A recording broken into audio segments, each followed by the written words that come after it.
Welcome to today's video where we will learn about enums. Enums, also called enumeration, is a user-defined data type where it represents a group of constant values. Let's go ahead and learn how to create an enum.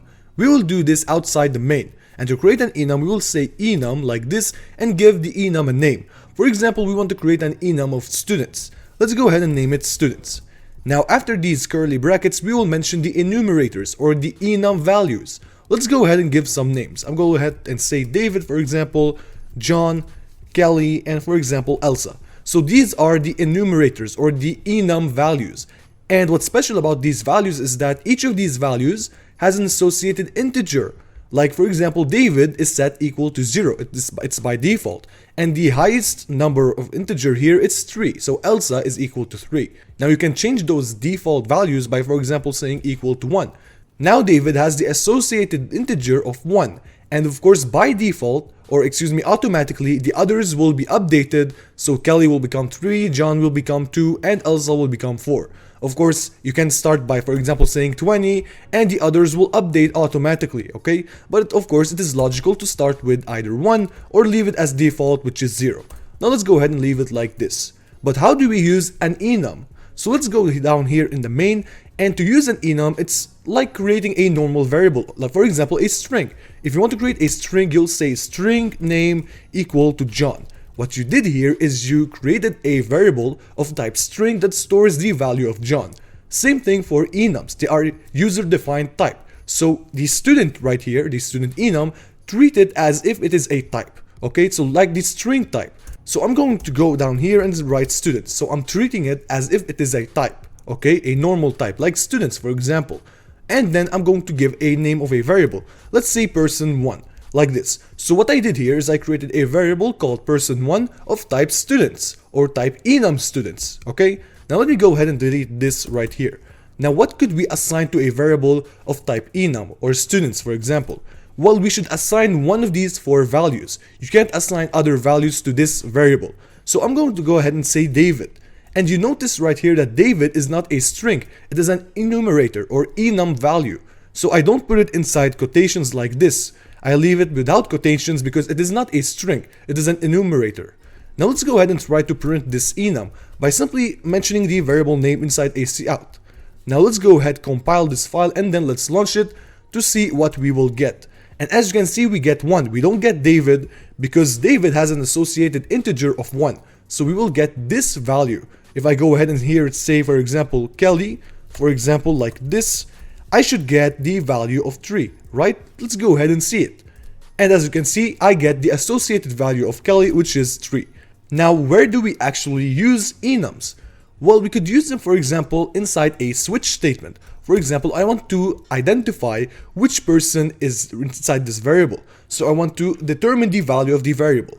I could say something like switch, like this, switch, and inside the switch statement I'll mention person1. So I want to check what is inside this person1 variable.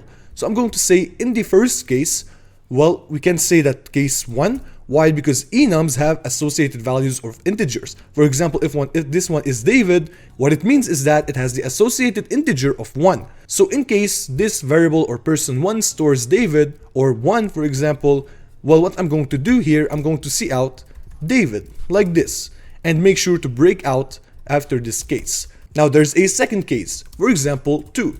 At case 2 we have John, so I'll cout the value of John like this. And let me put end-l right here, and after the end-l we need to make sure that we break out of this case. Now the case 3 like this, which is Kelly. So I'm going to write Kelly right here, and of course make sure to break out of this case. Now the last case, which is case 4, and the case 4 is Elsa. So I'll write Elsa right here, and L, and break out of the case. So this is it. Let's go ahead and try to run this code. As you can see, we get David because the variable right here stores David, and of course David has the associated integer of 1. Great. Now what if we change this to John?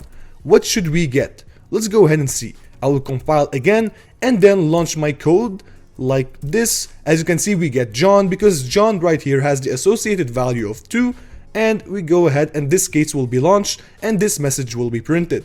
Now what is the exact usage of enums?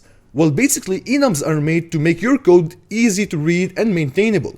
But this right here is not very clear, like case 1. It's not understandable.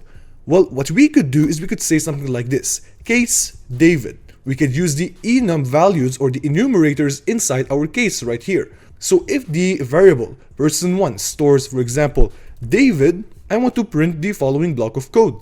And so we could use the enumerators inside our case. I could go ahead and do for the others the same thing. So I could say John, I could say Kelly right here, and I could say Elsa right here. This will work. For example, let me go ahead and say Elsa, like this. Elsa. Let's go ahead, compile our file, and then launch to see what we will get.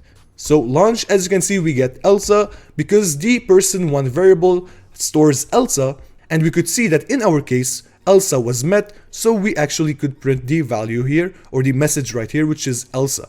So what was the difference? Well, basically, enums are used to make your code more readable. Now you can see that this makes even more sense than using numbers like 1, 2, 3, and 4. Now, when should you use enums? Well, basically, you use them when you know that you have values that you won't change. So these values, you can organize them inside an enum and keep track of them there. Not just that, when you want to use these values, it will make more sense and more readable when you use them in the following way, by just simply writing those enumerators. And this is it about enums. Thank you for watching this tutorial. Make sure to subscribe to stay up to date for the next C++ video, and I hope to see you in the next one.